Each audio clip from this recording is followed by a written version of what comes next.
surface area from NCERT of class 9 and we have started exercise 13.2 जिसके हमने first 6 questions कर लिए हैं and today I am going to start question number 7. Alright, so हम reach करते हैं question क्या है? The inner diameter of a circular well. अब देखो मैंने आपको पहले भी बताया है, हमारा एक इस एक्सरसाइज का ही एक क्वेश्चन आया पाइप का, तो मैंने आपको बोला कि pipe is always considered to be the shape of cylinder. Okay, pipe के साथ मैंने आपको उससे नेक्स्ट क्वेश्चन था रोड रोलर का, है ना? I think that was fourth question, pipe was third question and road roller was fourth question. And roller I again told you कि रोलर वाले क्वेश्चन में भी cylinder word is not mentioned कहीं भी, तो यू हैव टू मतलब identify कि which shape is this. तो roller is always in the shape of cylinder, ये भी याद रखना है, ठीक है? And now here comes well. Well कुआं, it is also the shape of cylinder.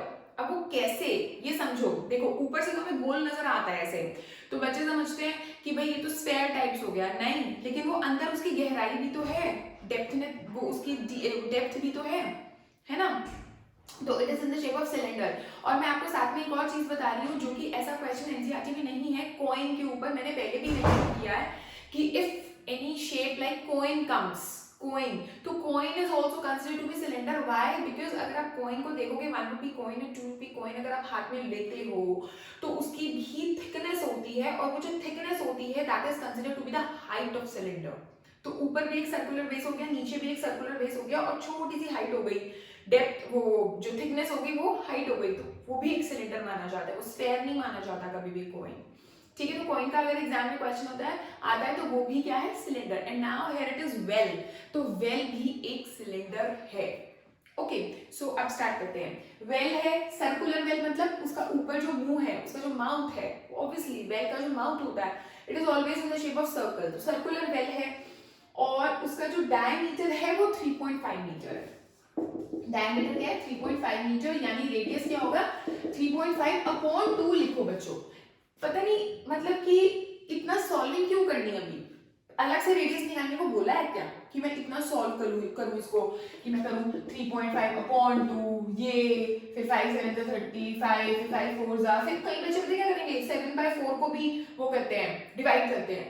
अरे क्यों कर रहे हो? अगर कर रहे हो तो चलो यहीं तक छोड़ दो ना, 7/4 तक छोड़ दो इसको, ये लो. आगे मैं इसको डिवाइड क्यों करूं? अब नहीं करना, क्योंकि 7/4 को एज इट इज कैलकुलेशन में पुट कर देना. क्यों इतना वेस्ट करते हो टाइम? फिर आधा पेपर तुम्हारा छूट जाता है. चलो आगे है इट इज 10 मीटर डीप, यानी हाइट जो है वो है 10 मीटर, ठीक है? हाइट 10 मीटर हो गई. अब find its inner curved surface area. तो inner curved surface area simple CSA, तो यानी CSA निकालना है मुझको, which is 2πRH, यानी 2 into 22/7 into R. वही मैं कह रही थी, R को एज इट इज पुट कर दो ना, 7/4. क्यों इसको डिवीजन करते हो? ठीक है. और H क्या है? 10 हो गया. उसके बाद 7 से 7 कट गया, 2 2 4, 2 5 10 कट गया ना. तो अब क्या आ गया? 22 into 5 which is 110 meter square. Alright. Now second part is the cost of plastering the curved surface at the rate of ₹40 per meter square. इसका क्या मतलब है कि हमें प्लास्टर करना है 1 मीटर स्क्वायर का. अगर हम प्लास्टर करते हैं एरिया तो कॉस्टिंग कितनी बढ़ रही है? ₹40. ठीक है, क्या लिखेंगे? Cost of plastering 1 metre square area is ₹40 which is given. Alright. और हमें कितना प्लास्टर करना है? 110 मीटर स्क्वायर का area. Cost of plastering 110 metre square area will be 110 into 40 rupees. That is 4400 is the answer. So guys, we move on to next question, which is very easy. देखो, in a hot water heating system, there is a cylindrical pipe. ठीक है, pipe के साथ cylinder word भी use कर लिया, काम आसान कर दिया. सिलेंडर है, लेंथ 28 मीटर, मतलब जो H है वो 28 मीटर है. डायमीटर क्या है? 5 सेंटीमीटर. ओके, तो दैट मीन्स जो रेडियस हो गया वो हो गया 5/2 सेंटीमीटर. तो 5/2 सेंटीमीटर तो हो गया, लेकिन अगर मैं इसको मीटर में चेंज करूं, क्योंकि जो मेरी हाइट है वो मीटर्स में है, तो मैं क्या करूंगी? 100 से डिवाइड करूंगी. दैट मीन्स 5/2 into 100 meters, यानी 5/200 मीटर। ठीक है, तो इसका मतलब 1/40 मीटर्स। ओके, सबसे पहले हमने इसको 2 से डिवाइड करा और फिर 100 से भी डिवाइड कर दिया ताकि ये मीटर्स में कन्वर्ट हो जाए। ऑलराइट, तो ये मेरा क्या आ गया, ये मेरा रेडियस आ गया। ठीक है, आगे वो क्या बोलते हैं, find the total radiating surface. अब टोटल वर्ड यूज कर दिया उन्होंने, क्या मतलब है इसका, total radiating surface in the system, that means we have to find out total surface area. ठीक है, तो टोटल सरफेस एरिया क्या होता है, 2πr h plus r, यानी 2 into 22/7 into r 1/40। h क्या है मेरा 28 और r क्या है मेरा 1/40। ठीक है, तो अब हम क्या करेंगे, 2 से ये काट दिया 20 आ गया, 2 से ये काट दिया ये आ गया, तो मेरा आ गया 11/70। यहाँ पर अगर मैं एलसीएम लेती हूँ 1 और 40 का, तो वो मेरा 40 एलसीएम है। 28 into 40 अगर मैं करती हूँ तो वो मेरा आएगा 4 8 32, 2 3 4 2 8 9 10 11 प्लस 1। ठीक है, तो आ गया 11/7 4 2800 into 1121।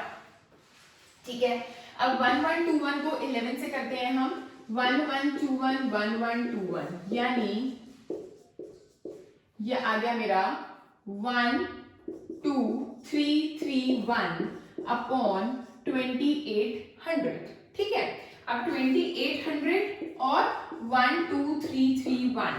ठीक है, 1 2 3 4 1 2 3 4 5। ठीक है, 4 0 0 4 0 0 4 8 32 2 3 4, ये जाएगा मेरा 4 से, 4 0 0 4 0 0 4 8 32 2 3 और यहाँ पर आ गया 11। 1 में से 0 गए 1, 3 में से 2 गए 1, ये आ गया। पॉइंट लगाएंगे, यहाँ पर 0 लगाएंगे एंड अगेन ये जाएगा फिर से 4 से। ठीक है, तो 4 से जाएगा तो मेरा फिर से ये आया 0 1 1 और यहाँ पर अगेन एक 0 लग जाएगा, ये भी छोटा है, तो 4.4 तक हम आंसर लिख सकते हैं। So it will be 4.4 metre square answer. Okay guys, so guys we have done 7th and 8th question today and 9th question जो कि बहुत ज्यादा इंपॉर्टेंट है, थोड़ा सा प्रॉब्लम क्रिएट करता है बच्चों के लिए, वो मैं अपनी नेक्स्ट वीडियो में कराती हूँ। 9th क्वेश्चन जरूर समझिएगा। ठीक है, बाय बाय।